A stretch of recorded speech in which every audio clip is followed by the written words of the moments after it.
Well, as you can see, it's about the same time as last night, actually 5 minutes later. This bed has been sorted out. This is actually the major bed in the garden. The rhubarb is looking a bit wimpy. It needs a bunch of horse shit around it. But the berries are coming along. This is the gooseberry bush. And I did film this a minute ago, but I forgot to turn on the microphone. So I'll show you video of my lovely little bumblebee flying around, enjoying my gooseberry bush, because there's no Roundup in this garden. Those bloody assholes. Mind you, a lot of flies. As I also said, which probably couldn't hear, but I'll review that in a minute, this town is going through a major engineering feat, task, I don't know. But natural gas is eventually getting to us from Belfast. That's an hour and a half drive away, so quite a major project. But every single main street in this town is now being dug up to lay 1 foot diameter bright yellow gas pipes, and then divided down to 6-inch and then whatever else. So there's nothing but roadworks going on all over town, which is fine, because I really would like to have natural gas. Get rid of this and get back down here again and show you the new oil tank. This big old new oil tank they installed, and the concrete slab it sits on. And while they were doing that, they destroyed my other rhubarb bunch down there. Still. So here's my brand new big 1,000 litre, I think it is, oil tank.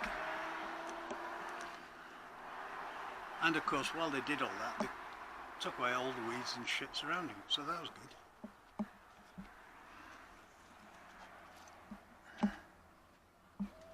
But I really would like to have natural gas.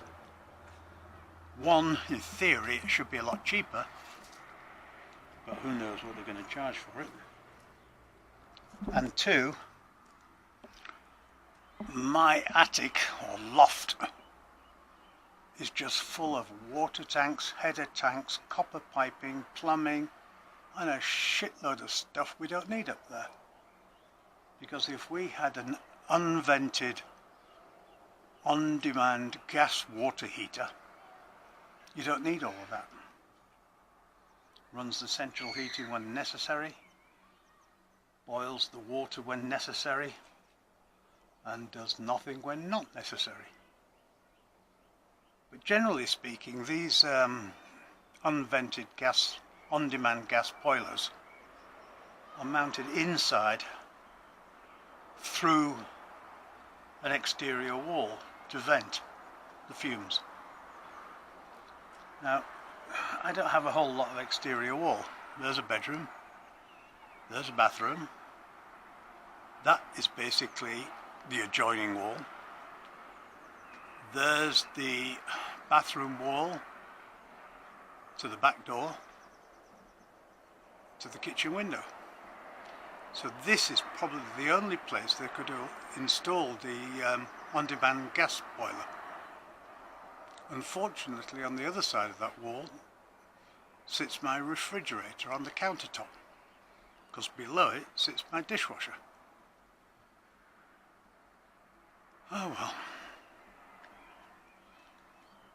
And they would take away this big old thing.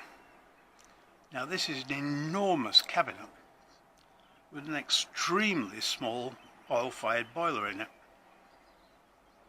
I mean, it's literally, I don't know, 1 foot square and 2 foot high, but it's in this enormous cabinet. Now the problem I have with that is in this enormous cabinet there was a separate 6 amp circuit for the light bulb inside, and I tapped into that and put electricity into my office, because all it had before was a single light bulb, and all I've got obviously in there is 6 amps, so it's enough to power the computers and the fridge freezer, but I can't run a drill in there or vacuum cleaner or anything. So if they do tear all this lot away, I'm going to have to pay an electrician to run power from somewhere around here into this wall over here. Oh well. And then no doubt somebody will give me shit and tell me I'm not a licensed electrical engineer, even though I have a bachelor's degree in electronics and engineering. Oh, and I've got a City and Guilds in electrical engineering. Oh, maybe that would work. I forgot about the City and Guilds. Alright, that's it for tonight. Bye.